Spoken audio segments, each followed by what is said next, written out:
आपने Avengers end game जैसे movies में टाइम ट्रैवल के बारे में देखा होगा और सुना होगा, लेकिन क्या आपको पता है कि हमारे ग्रंथों में टाइम ट्रैवल के बारे में और फोर्थ डायमेंशन के बारे में पहले से ही बताया गया है।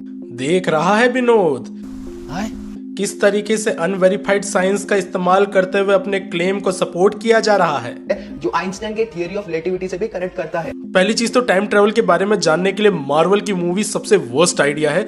इससे अच्छी टाइम ट्रैवल की फिजिक्स डोरेमोन में मिल जाएगी। वहाँ एटलीस्ट कॉजल टाइम लूप को फॉलो तो कर रहे हैं। इसका मतलब वो 4D स्पेस टाइम में जीते थे, जहाँ पर भूत भविष्य वर्तमान तीनों एक साथ देखे जा सकते हैं, जैसे कि वो सब कुछ एक ही समय में हो रहा हो। और काकभूषण की ये पावर आइंस्टाइन के थियरी ऑफ रिलेटिविटी से कनेक्ट करता है, जो 4D स्पेस टाइम को दर्शाता है। आइंस्टाइन की थ्योरी ऑफ रिलेटिविटी ऐसा बिल्कुल नहीं बोलती है। वहां जिस टाइम ट्रैवल के बारे में बात किया जाता है वो अलग तरीके का टाइम ट्रैवल है। वहां टाइम डायलेशन के बारे में बात किया जाता है, यानी कि हर एक पर्सन के लिए टाइम अलग अलग तरीके से फ्लो हो रहा है। हर पर्सन के लिए नहीं, इस दुनिया में जितना भी मैटर है उन सब चीजों के लिए टाइम अलग अलग स्पीड में फ्लो हो रहा है। अब होता यह है कि नॉर्मल स्केल में हम लोग से ऑब्जर्व नहीं कर पाते हैं, लेकिन जब बहुत ही ज्यादा ड्रास्टिक स्केल लिया जाए, बहुत ही बड़े स्केल लिया जाए, वहां पर ये स्केल अगर ऑब्जर्व करे तो टाइम ट्रैवल जैसा इफेक्ट हम लोगों को फील होगा। इसलिए उसे टाइम ट्रैवल का नाम दिया जा रहा है, लेकिन वो फिनोमिना हर टाइम हो रहा है। और ये 4D स्पेस टाइम में टाइम लीनियर नहीं होता है compare to the time in our 3D reality. तो जब आप ये हायर डायमेंशन से 3D रियलिटी को परसीव करते हो, काकभूषण देखते हैं कि पास्ट, प्रेजेंट और फ्यूचर एक ही टाइम चल रहा है, इसीलिए वो अलग अलग परिणाम डिफरेंट कल्पा में एक ही बार देख सकते हैं। नहीं,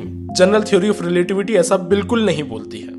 अभी जिस चीज के बारे में बात कर रहे हैं, फिजिक्स उस चीज को बिल्कुल अलाउ नहीं करता है। एक जगह एक्सेप्शन है, कर्व ब्लैक होल, जो कि रोटेटिंग ब्लैक होल होता है। ऐसा माना जाता है कि वहां स्पेस टाइम इतनी तेजी से घूमता है कि उधर स्पेस और टाइम के कोऑर्डिनेट स्विच हो जाते हैं, जिसकी वजह से मैथमेटिकली वहां पर पास्ट में जाना पॉसिबल है। बट उस चीज को बहुत ज्यादा सीरियसली लिया नहीं जाता है। इट्स जस्ट मैथमेटिकल कन्वेंशन जो किसी तरीके से काम कर जा रहा है। तो उस बेसिस पे भी हम लोग सिर्फ ये नहीं कह सकते कि पास्ट में जाना पॉसिबल है। कहा जाता है कि काकभूषण ने रामायण को 11 बार और महाभारत को 16 बार अलग अलग कल्पों में देखा है, यानी हर कल्प में उन्होंने जो परिणाम या आउटकम देखा है वो अलग अलग होता है फॉर रामायण एंड महाभारत। सी, वहां पर जो भी लिखा होगा that's a different case, but physics के हिसाब से ये सब तो नहीं होता है। हमारे ग्रंथों में ऐसे बहुत से प्रमाण हैं जो ये प्रूव करते हैं कि डायमेंशन, टाइम ट्रेवल, मल्टीवर्स ये सब पॉसिबल हुआ करता था। अगेन वही चीज जो हर बार होती है, पॉपुलर साइंस टर्म्स को यूज करके कोई भी क्लेम कर दिया गया। अब आप लोग कमेंट करके बताइए कि आपके इस इंटरप्रिटेशन के बारे में क्या कहना है।